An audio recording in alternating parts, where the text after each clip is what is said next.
இந்த வாக்கெடுப்பு இந்த திருத்தம் ஏன் அஸ்ஸாம்ல இல்லை? அங்கேயும் தேர்தல் நடக்க போகுது, தேதிதான் மாற்றம். ஒத்தைச்சிருவாங்க. பிஜேபி ஆட்சி தான் நடக்குது. ஏன்னா 1979, 80, 82 கடுமையான தியாகம் பண்ண பையன் மாணவர்கள் தான் ஆரம்பிச்சாங்க போராட்டத்தை. மாணவர்களா ஆல் ஆசாம் ஸ்டூடெண்ட்ஸ் யூனியன் தான் ஆரம்பிச்சாங்க. வெளியேற்றான்னு உங்களுக்கு தான் தெரியாது, இளைஞர்களுக்கு நாங்கள் இதெல்லாம் தெரியும். பியோர்ட் நடக்காது, உயர் நீதிமன்றம் நடக்காது. கவுஹாத்தியில உயர் நீதிமன்றம் நடக்காது. அந்த அவர்களும் ஸ்ட்ரைக் பண்ணுவாங்க. ஐஏஎஸ் ஆஃபீஸர் போக மாட்டான். துப்பாக்கி வச்சு சுட்டு பார்த்தாங்க.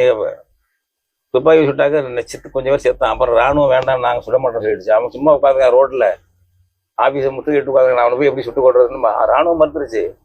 வேற வழி இல்லாம 84 நினைக்கிறேன் ராஜீவ் காந்தி வந்த போது அதை ஒரு ஒப்பந்தம் போட்டார். அஸ்ஸாம் காடுன்னு போட்டு வெளியேற குடியுரிமை நீங்க பாதுகாத்துக்கு. இப்ப 19,500 பேர், 19,500,000 பேர் அயலார்னு குடிச்சுக்கிறாங்க தனியப்ப.